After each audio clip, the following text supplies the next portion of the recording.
Anlavatqınımız Erdem Çastotsi.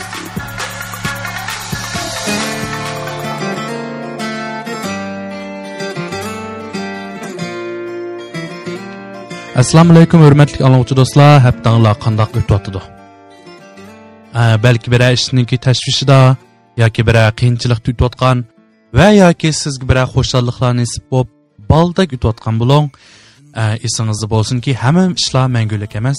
Hamma narsa qandoq kelgan bo'lsa, shundoq ketib qoladi.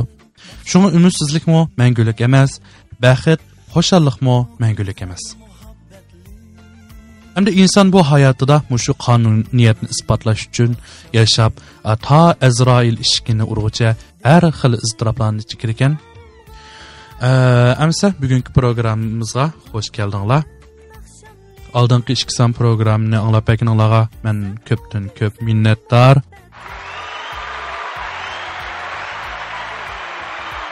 Rahmat alqishlaringlarga.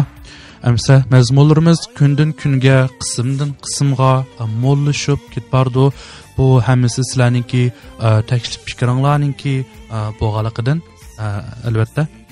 Undaqda ko'pchilikniki men huzuriga bo'lgan programmamizning hammamizga tunish bo'lgan kichik vaqtlarimizda Tangirtog' g'unchilari programmasida kunda degudek qo'ydigan diktor ham riyosatchi Odila Ablis xonimningki tabiat ona degan naqshisini huzuringlarga bermoqchiman. Bu orqali bolaliklarni eslab qolsanglar ajab emas. Undaqda ko'pchilik diqqatinglar tuvandiki tabiat ona degan naqshida bo'lsin. Urlug'chi Odila Ablis xonim. Rahmat.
Har qanday millatning urf odati shu millat madaniyatining jonliq va konkret kartinasidan iborat bo'lib, bu millatlarni o'zaro farqlantirib turadigan belgilarning biri.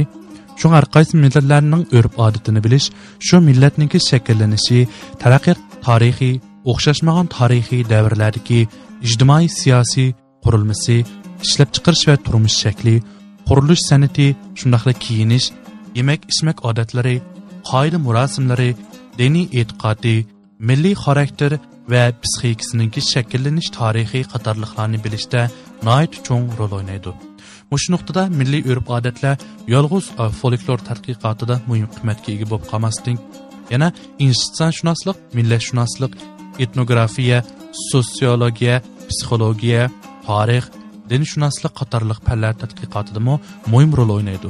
Shunga urf odatga oid materiallarni to'plash, ratlash va tadqiq qilish xizmati intayin muhim, murakkab va inchki xizmat. Endi biz qarab o'tgan bo'lsak, Uyg'urlarningki nurg'un siyosiy qarashlari, ijtimoiy qarashlari, diniy, to'tim qarashlari bor. Endi bu qarashlarning ichida xosiyatlik son 7 va 40 bizga ko'p uchraydi. Bu vaqtda biz biroz to'xtalib o'taylik. Xosiyatlik son 7 tushunchasi 9 sonininki sirli xarakterdan kelib chiqqan bo'lib, 7 bilan bog'lanishliq odamlarmi Uyg'urlar orasida nihoyat keng umumlashgan. Uyg'urlarda 7 sonini muqaddaslashtirish atrofidagi boshqa diniy madaniyatlarningki ta'siridan borliq kelganligi ma'lum. Bo'libmi u asosan islom dini murosimlari va odatlari bilan zich munosabatlik. Chunki Uyg'urlar orasida islom dini tarqalishdan burungi xotirlarda 7 ning sirli xarakteriga ega bo'lganligi haqida ma'lumotlar uchirmaydi. Masalan, musulmonlarning odatida 7 kunda bir qitim masjidga yig'ilib juma namozi o'qiydi. Roziyet ve Qurbaniyet namazının Medhiye namisi 7 suradan tarkib topgan. Odatda o'g'il bolalar 7 yoshga kirganda sunnat to'yini o'tkazadi. Odam o'lib 7 kundan keyin cho'ng nazirsi, ya'ni 7 nazirsi o'tkaziladi. Demak, bularning hammasi bevosita islom dinining aqidalari bilan bog'langan. Sirliq son 7 oldi bilan Parislarningki Zoroastr, ya'ni otashparastlik dini madaniyatida barliq kelgan. Mani dini orqali Uyg'urlar orasiga singib kirganligi va islom dini aqidalari bilan birlashib, muayyan bir odat tusini olganligi ma'lum. Endi Hindi madaniyatida 7 soni ulug'landi. Hindilarning odatidagi 7 sonini muqaddas bilish tushunchasi ularning 7 yulduz turkumini bilishi va uni ilohiylashtirilishi bilan munosabatlik. Demak, Uyg'urlar orasidagi 7 sonining sirli xarakteriga kirishi garchi islom dini bilan munosabatli deb qaralsa-mu, lekin uningki yiroq etnik manbasi islom dinidan burunqi Zoroastr dini va Budda dini madaniyatlariga tutishidir. Bu qadimki diniy madaniyatlarning hammasi milodining oldi kanida vatanimizga, jumladan Uyg'urlar orasiga singib kirgan, xalqimizning urf odatlariga ta'sir ko'rsatgan. Sirliq son 40 tushunchasi bir diniy e'tiqod bilan bog'lanmaydi. U faqat Uyg'urlarning qadimki madaniyat kategoriyasiga taalluq. O'g'iznoma dastonida 40 kundan keyin cho'ng bo'ldi, 40 shira, 40 o'rindiq yasatdi, 40 kundan keyin muz tog' degan tog'ning bag'riga yetib bordi. 40 g'ulachliq uzun bir yog'ochni qadattirdi, 40 kech-kunduz to'y qildi deganga o'xshash 40 bilan munosabatli bayonlar ko'p yerda uchraydi. Uyg'urlarning hozirgi turmush odatlarida bola tug'ilib 40 kunga to'shqanda büyük to'y marosimi o'tkazish, 40 nazira qatorli xotirlash marosimlari bo'ladi. Hammasi 40 ning sirli xarakteriga bog'landi. Uyg'urlarning qadimki tushunchasida 40 soni eng ko'p, cheksiz degan ma'noga ega bo'lib, u xalqimizning ijtimoiy tasavvuridagi eng cho'ng sonning cheki deb qaralgan 10 sonining olamning tarbiyaga takror qo'shilishi yoki ko'paytirilishi orqali kelib chiqqan. Uyg'urlarning qadimki ibtidoiy tushunchasidagi 4 taraf qarshi olamning cheksizligini ifodalaydigan bir xil sirliq tushuncha bo'lib, 40 soni butun olam koinot ma'nosini bildiradi. Demak, endi Uyg'urlarningki ibtidoiy sanoq odatida oxirgi chek va eng cho'ng son ufqumini bildiradigan 10 bilan taraflarni ko'rsatadigan 4 ninki qo'shilishi va ko'paytmasi bilan olamning cheksizligini bildiradigan 40 soni sirliq son kategoriyasiga kirgan hamda xalqning turmush odatlarida aks etilgan.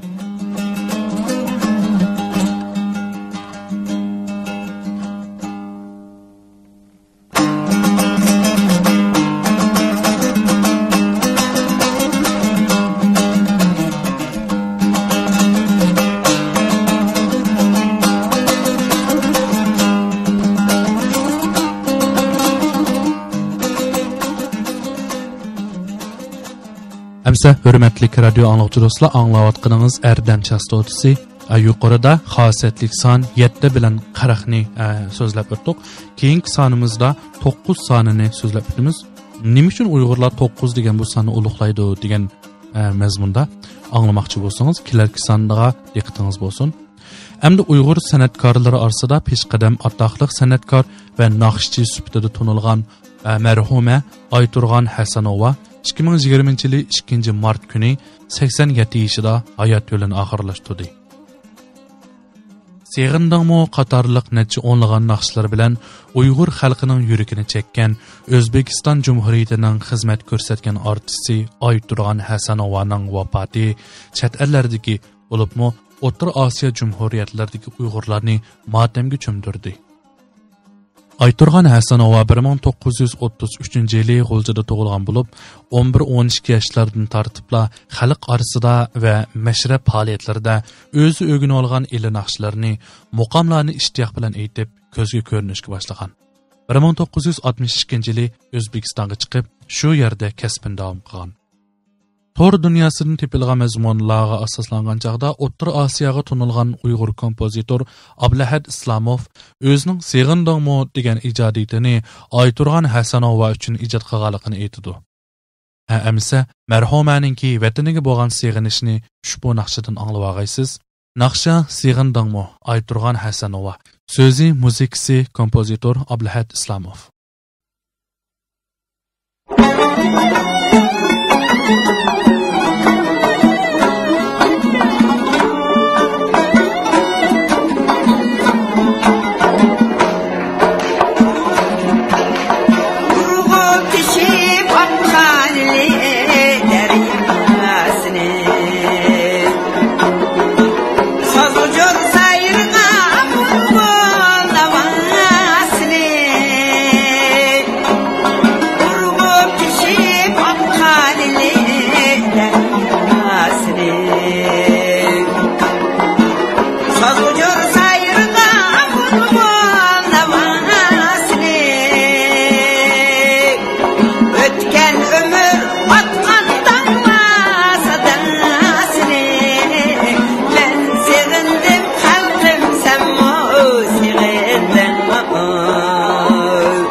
kalır. Kalasım oyma anani.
hürmetli anlıqçı dostlar, bugünkü programımızı merhuma Ayturgan Hasanovani eslash ruhining amin tepishini tilab, merhuma ijrosida Haydaday nomli naqshi bilan oxirlashtiraylik. Kelar sonigacha omon bo'ling. Rahmat.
Anlavatqınımız Erdem Çastotsi.